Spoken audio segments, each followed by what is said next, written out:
বন্ধুরা দুপুরে খাওয়া দাওয়া নিয়ে এসে গেছি। আজকে দুপুরে সবাই খুব খুশি, একটু স্পেশাল করেছি, ইলিশ মাছটাকে একটু স্পেশাল করেছি। সেটা হচ্ছে এর মধ্যে সর্ষে আছে, দু রকমের পোস্ত, দই আর ডাবের যে শাঁস সেটা বাটা, সেটা দিয়ে ইলিশ মাছ করেছি। ডাবে না করে আমি এমনি বাটিতেই ভাপা করলাম। আর তার সাথে করেছি, যেহেতু ইলিশ মাছ বেশি পদের দরকার নেই, তাই করেছি করলা দিয়ে চচ্চড়ি, তেঁতোর চচ্চড়ি। চন্দন, আর এই করলা ভাজা আমার ছেলের জন্য, করলা যদি খেয়ে নে।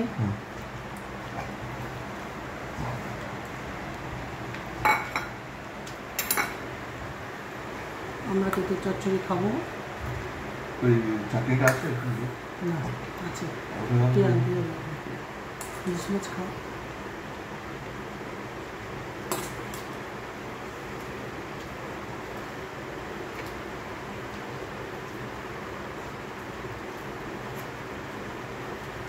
এখান থেকেও দীপ্ত আজকে সব আলু খেয়ে নিয়েছে, তেঁতুল আলু।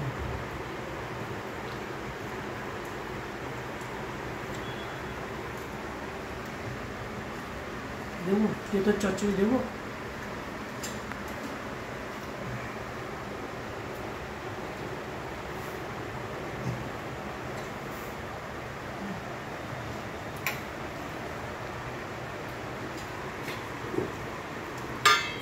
প্লেট আনতে বললাম।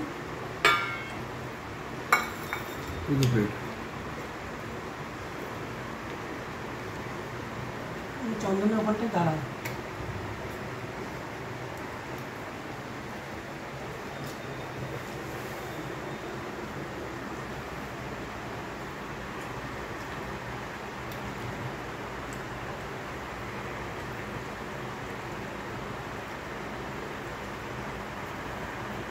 এবার আমাদের যেহেতু হায়দ্রাবাদে থাকি, ইলিশ মাছ খুব কম পাই। আগে তো পেতামই না, এখন একটু পাই, এবার বেশ ভালো পেলাম, তাই ভ্যারাইটি করতে পারলাম।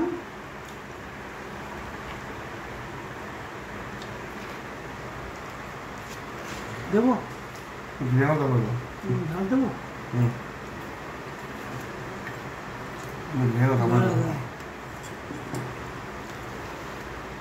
এই প্লেটটা মাছ দিচ্ছি, বাজবে মাছটা পেটে তোল। এই দেখুন গ্রেভিটা এরকম থকথকে হয়েছে।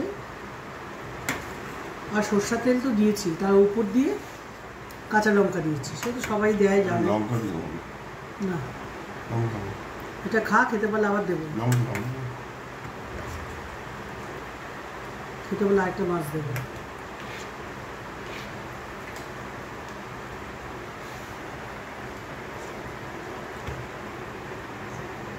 কলকাতার মতো ইলিশ এখানে পাওয়া যায় না। এক একটা দোকানে অনেক বলে বলে তবে আনানো হয়।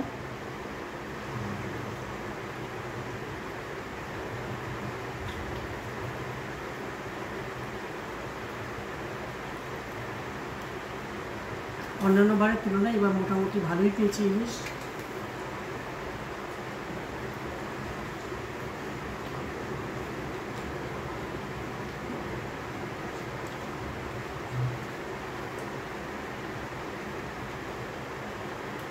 এই তেঁতোর চচ্চড়িটা শীত গরম 12 মাস খাওয়া যায়।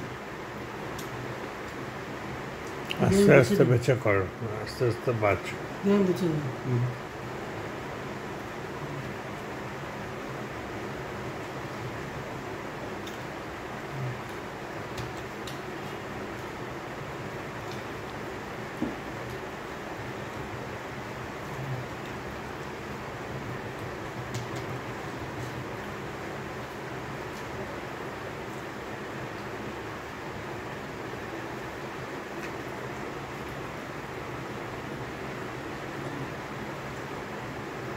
মিশে দেবো।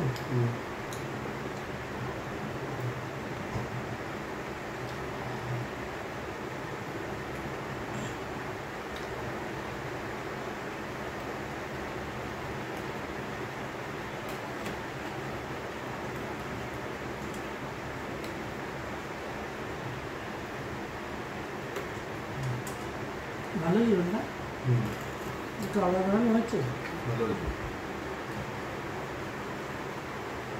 বন্ধুরা,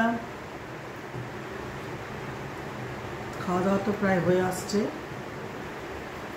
আপনাদের সঙ্গে আবার নতুন একটি রেসিপি নিয়ে, নতুন রান্নাবান্না নিয়ে আবার দেখা হবে। আজকের মতো এখানে শেষ করলাম।